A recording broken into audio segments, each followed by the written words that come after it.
Everyone, how are you? I am Jamie Dawn. I am your evolutionary revolutionary astrologer. And I am doing this video the day before a full moon in Gemini. It also happens to be my mother's birthday, so happy birthday, Mom. And some of you may know that I am now a proud grandmommy of grandson number two, and I'm very excited. He arrived last week, so very happy to have another Sag in the family. Before I dive into what is happening for us astrologically with this full moon in Gemini, which is really, really potent, I'm also going to share a little personal note. And that is this morning, I woke up with this extreme feeling of sadness. And then I've heard reports of other people waking up energized and so inspired. It's all over the place. And a lot of it does depend on what state we're in, what's happening in our personal lives, how we're interacting. I know with my empathic nature, I have a tendency to pick up a lot of stuff from other people and feel that before. Am I working through my own stuff? Yeah, human. I got my own things I work through, right? My own stories that play in my head. And so I know that that contributed a little bit because I got triggered last night by something that someone said to me and took it to bed with me. Not a good thing to do, but it was one of those of like, well, maybe I'll let my dream state process it. And it didn't. So I woke up still carrying it around and have been allowing my practices to support me. I also know that this is not something to push away or to curse or get rid of per se. It's an opportunity to meet it, use my practices to transform it, to come into a greater understanding. So I want to share that with you because no matter where you're at, especially with this being a holiday season now, it's hard, especially when we're missing our loved ones, we're missing people in our lives. Maybe our economic situation is really tough and we don't have some of the things that we would like to have, or we're worried about the future, things like that. And so I want to offer that this particular full moon is going to be layered with, I'll say, a little bit of a roller coaster ride, some intensity. One, because we have a grand water trine between Mercury, Jupiter, and Saturn. Neptune's involved there because it's conjunct, or as I like to say, canoodling with Saturn. We also have a square to the nodes, the North and South node in Pisces and Virgo. That is something that I'll talk about briefly in a moment. Then we have a trine, which is a harmonic or easy aspect of Mars and Chiron involved. Then, of course, we have the opposition of the new or the moon and the sun. And so the reason I'm going to point to this is that when we're looking at it from an astrological, energetic perspective, is when the sun and moon are full, when the moon is full, they stand across the sky from each other. They're opposing. And what often happens with an opposition is we feel pulled in one direction or another, right? So we have the themes that come with the sun now in Sagittarius, the moon in Gemini. And so we may be ping-ponging back and forth between our truth and communicating and feeling connected. Let's also point out that Mercury is now direct. So there's a lot of fog that is lifted, maybe some things being revealed. That's another full moon situation, if you will, or theme, is that there's a revelation because we're in the light of the moon. Um, but or I should say, and the other thing is I mentioned the aspect of the square with the nodes. So our nodes, right? I won't go into a big teaching around it in this video, but the nodes of the moon are powerful because they're really, I'll say, subtle in many ways. They're the head and tail of the dragon. They're the destiny, the fate that we're working towards to evolve, to transform. But we have these old patterns that we bring in from lifetimes and experiences, even in this life, that we're working on using and integrating so that we can evolve into that better version of ourselves. Making the square. What is a square? Think about like boxing, you're squaring up, right? There's tension, dynamic tension points here that are happening between the sun and moon. So the themes that are popping up for us with the sun and moon may create tension with what we want, what we see, what we need, being the moon, or what energizes us, that's the sun theme, versus our destiny. Are we really acting and making decisions based on our evolutionary path? Are we defaulting to our old patterns?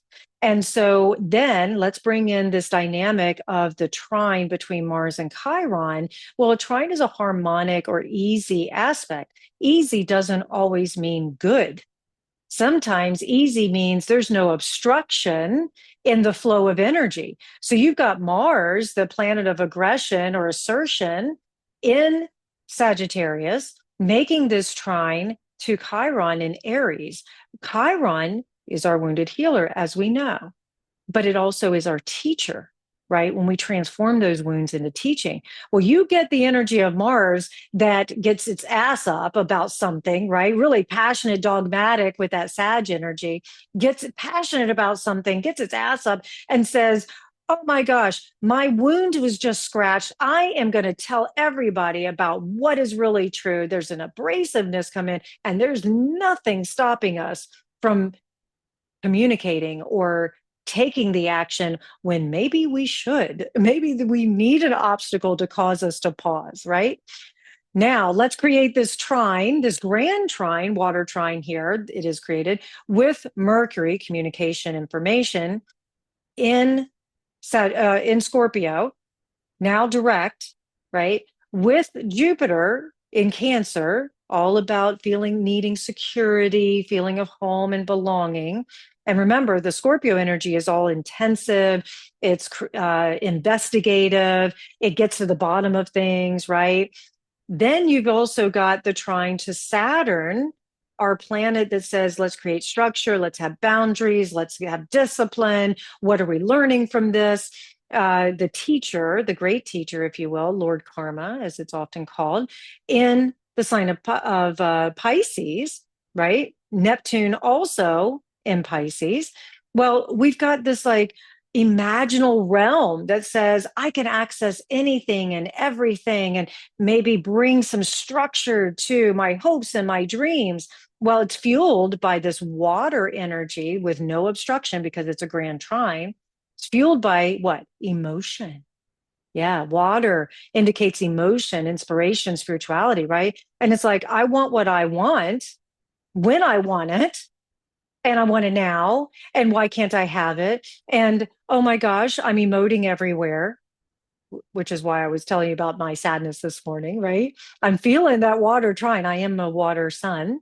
Um, so I'm feeling that, right? So I point all this out, especially for you high sensitives. Please, please take care of yourself at this time. Take a time out if you need to. And don't beat yourself up when you're feeling everything, because there's all these triggers happening around you, to you, inside of you. Give yourself over to feeling the emotion without attaching the story to it. This particular full moon is a revelation of truth, and there's healing, and there can be inner coherence that comes, but not without that seesaw, opposition, tension, and free flowing of energy coming in. This particular full moon in Gemini comes in almost like this breath of fresh clarity. Now, yes, the truth sets us free, but it's not always easy to digest when we first receive it if it's a truth that we weren't willing to face. Now, I will offer that most of us will experience a truth that comes out that will be better than we thought or imagined. Okay. So the invitation is to not create a scenario in the future that hasn't happened yet, but to stay present in the moment, to look at what is being revealed, ask questions, stay open, stay curious.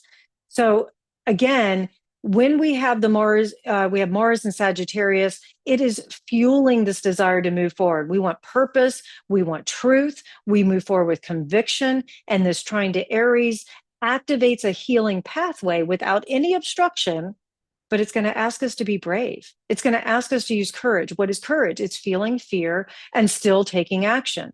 This is how we can use this beautiful trine between Mars and Chiron.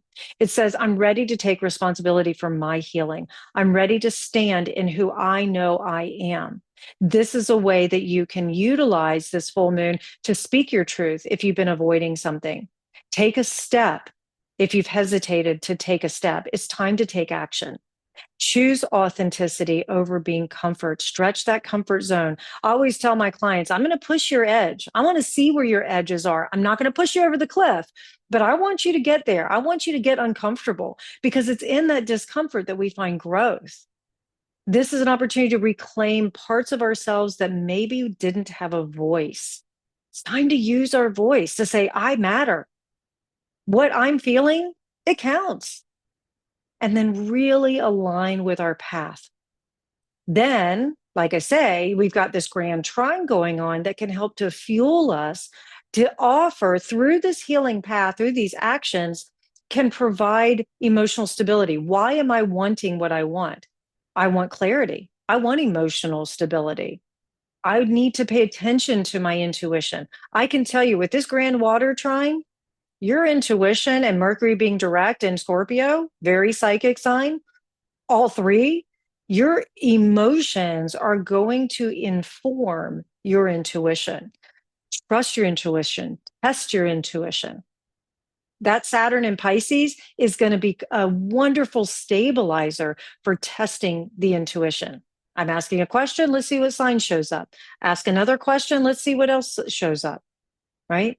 Follow the breadcrumbs, the cosmic breadcrumbs. Long-term wisdom about boundaries, purpose, soul direction, that can also be provided here at this full moon. The other thing I would say is that this is not necessarily a logical full moon. So even though we're dealing with Sagittarius and Gemini, the air and fire elements, there is a certain quality of logic that comes with these two signs. However, I would offer, because of all of the other aspects involved, this is going to be more of an emotional full moon that you can use your logic to take the actions, right? So my intuition is telling me to go this direction. Doesn't necessarily make sense, but I'm going to do it anyways, and then allow the logic to fall into place. What's the outcome? What questions should I ask? Things like that. The core message about this particular full moon is integration. And I talk about this all the time. We're not here to push away shadow. We're here to integrate it. What truths are ready to be named? Remember, better the devil you know than the one you don't. Name it to claim it. All these wonderful phrases, right? What stories are no longer aligned with who we are becoming? Who do I want to become? We talk about, I want to be more loving. I want to become love itself. If I want to become love itself, what story do I need to let go of? How do I bring my thoughts, my emotions, my actions into this place of harmony? So this full moon can bring the information. It can allow certain elements and conversations and outward confirmations to come in and then trigger an emotion or a group of emotions that allow us to go into our healing, to allow us to rewrite stories. If you need to take a practical action at this particular full moon, write a new contract, a new soul contract for yourself, for others, write a new story, let go of long held beliefs or patterns that have held you back from using your voice. This is a great time for journaling. It's a great time for speaking. And I would say drawing, anything kinesthetic that allows you to communicate, because we are working with the sign of Gemini. So maybe some questions to ask. Again, I talk about staying open and curious. Maybe there's some questions that you can be prompted with.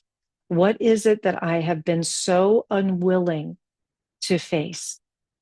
What is it that I've been so unwilling to let go of, or so unwilling to name? What do I need more courage for?